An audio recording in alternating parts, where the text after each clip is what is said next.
Hello అండి, welcome to my channel lovely boy Karthikeya. It's me Purnima. ముందుగా మీ అందరికీ ఉగాది శుభాకాంక్షలు అండి. మీ అందరూ హ్యాపీగా అండ్ హెల్తీగా ఉండాలని మనస్ఫూర్తిగా కోరుకుంటున్నాను. సో ఈరోజు నేను మీకు ఒక మంచి ట్రెడిషనల్ స్వీట్ చూపించబోతున్నానండి. మన తెలుగువారు ఏ ఫెస్టివల్ అయినా సరే ఎక్కువగా మనం తినే స్వీట్ అయితే పూర్ణం బూరెలు కదా. వీటిని శనగపప్పు లేదా పెసరపప్పుతో పూర్ణాలు చేసుకుంటాము. కానీ నేను ఈరోజు మీకు చిలకడ దుంపతో పూర్ణం బూరెలు చేసి చూపిస్తున్నానండి. ఇది గోదావరి జిల్లా వారు ఎక్కువగా చేసుకుంటారు.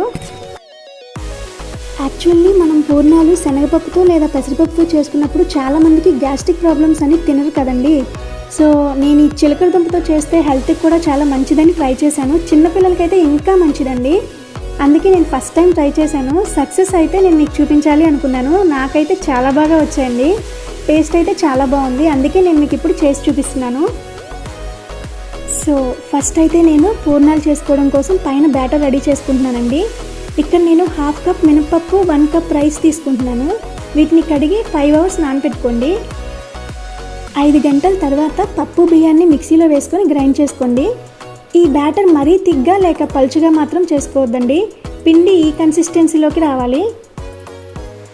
ఇప్పుడు ఒక 1/2 కేజీ చిలకడ దుంపలు తీసుకొని శుభ్రంగా వాటర్తో కడిగి సగానికి ఇలా కట్ చేసుకొని కుక్కర్లో పెట్టి వాటర్ వేసుకొని 2 విజిల్స్ వచ్చే వరకు కుక్ చేసుకోండి.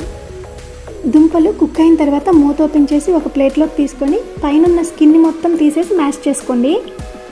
మన సైడ్ చిలకడ దుంపలు అయితే కలర్ వైట్గా అనిపిస్తాయి కదా లోపల. మరి యూకేలో ఈ చిలకడ దుంపల కలర్ అయితే కొంచెం డిఫరెంట్గా ఉందండి. చిలకడ దుంపల పేస్ట్ మొత్తం ఒక బౌల్లోకి తీసేసుకోండి.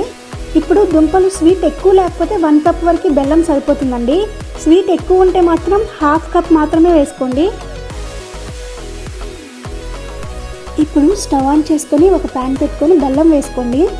ఇది కొంచెం కరగడానికి 2 స్పూన్స్ వరకు వాటర్ వేసుకొని మిక్స్ చేయండి. దీనిలోనే 1 స్పూన్ ఎండు కొబ్బరి పౌడర్ కూడా వేసుకోండి. మీ దగ్గర పచ్చి కొబ్బరి తురుమున్నా కూడా వేసుకోవచ్చు. దీనిలోనే 1/2 స్పూన్ ఇలాచీ పౌడర్ కూడా వేసుకోవాలి. మనకి ఏ ట్రెడిషనల్ స్వీట్స్ చేసుకున్నా సరే ఇలాచీ పౌడర్ వేస్తేనే మనకి టేస్ట్ అది బాగుంటుందండి. ఇప్పుడు వీటన్నింటినీ బాగా మిక్స్ చేసుకొని జస్ట్ అలా బాయిల్ అవుతున్న టైంలోనే మనం రెడీ చేసుకున్న చిలకడ దుంప పేస్ట్ని వేసుకొని రెండింటిని బాగా కలపండి. ఇప్పుడు దీనిలో 1 స్పూన్ నెయ్యి కూడా వేసుకోండి. ఇదంతా దగ్గర పడే వరకు లో ఫ్లేమ్లో పెట్టుకొని కలుపుతూ ఉండండి. అది కొంచెం గట్టిపడిన తర్వాత ఒక ప్లేట్లోకి తీసేసుకోండి. ఈ స్టఫింగ్ కొంచెం లూజ్గా అనిపిస్తే దీనిలో 1 స్పూన్ బియ్యం పిండి కానీ, శనగపిండి కానీ, బొంబాయి రవ్వ కానీ ఏదైనా వేసుకొని కలుపుకోండి. ఇప్పుడు చేతికి ఆయిల్ రాసుకొని చిన్న చిన్న బాల్స్లో చేసుకోండి. ఇది శనగపప్పు బెల్లం స్టఫింగ్ కాదు కాబట్టి బాల్స్ చేసుకోవడం కొంచెం కష్టమండి. ఇది చిలకడ దుంపతో చేస్తున్నాం కాబట్టి చేతికి పేస్ట్ లాగా అంటుకుంటుంది. చూసుకొని కొంచెం కేర్ఫుల్గా చేసుకోవాలండి. ఇలా అన్ని ఉండలు రెడీ చేసుకొని పక్కన పెట్టుకోండి. ఇప్పుడు డీప్ ఫ్రైకి రెడీ చేసుకుందామండి. స్టవ్ ఆన్ చేసుకొని ఒక ప్యాన్ పెట్టుకొని డీప్ ఫ్రైకి సరిపడా ఆయిల్ వేసుకోండి. ఇప్పుడు మనం ముందుగా రెడీ చేసుకున్న పిండిలో కొంచెం సాల్ట్ వేసుకోండి. ఎందుకంటే స్వీట్స్ ఏదైనా చేసుకునేటప్పుడు కొంచెం చిటికెడు సాల్ట్ వేసుకుంటే స్వీట్నెస్ ఇంకా ఎక్కువ పెరుగుతుందండి. అండ్ చిటికెడు వంట సోడా కూడా వేసుకోండి. 1 స్పూన్ షుగర్ కూడా వేసుకోండి. ఎందుకంటే పైన లేయర్కి మంచి టెక్స్చర్ వస్తుంది. అండ్ పైన లేయర్ కూడా చప్పగా ఉండకుండా కూడా ఉంటుందండి. సో వీటన్నింటినీ బాగా కలుపుకొని పిండిని రెడీ చేసుకొని పక్కన పెట్టుకోండి. ఆయిల్ హీట్ అయిన తర్వాత ఒక్కొక్క బాల్ని పిండిలో ఇలా డిప్ చేసుకుంటూ ఒక స్పూన్ తోటి ఇలా ఆయిల్లో వేసుకోండి. మనకి చేతితో కన్వీనియంట్ ఉంటే అలానే చేతితో కూడా వేసుకోవచ్చు. ఇలా అన్ని బాల్స్ని పిండిలో డిప్ చేసుకుంటూ ఆయిల్లో మంచి కలర్ వచ్చే వరకు మీడియం ఫ్లేమ్లోనే పెట్టుకొని వేయించుకోండి. ఒక సైడ్ వేగిన తర్వాత ఇంకో సైడ్కి టర్న్ చేసుకుంటూ ఫ్రై చేసుకోండి. ఫ్రై అయిపోయిన వాటిని ఒక బౌల్లోకి తీసేయండి. ఇలా అన్నింటినీ ఫ్రై చేసుకొని తీసేసుకోండి. ఆయిల్లో వేసేటప్పుడు కొంచెం కేర్ఫుల్గా వేసుకోండి మీరు. ఇది స్టఫింగ్ శనగపప్పుతో కాకుండా చిలకడ దుంపలతో చేస్తున్నానని అసలు వస్తాయో లేదో అనుకున్నానండి. కానీ చాలా బాగా వచ్చాయి. టేస్ట్ అయితే నెక్స్ట్ లెవెల్లో ఉందండి.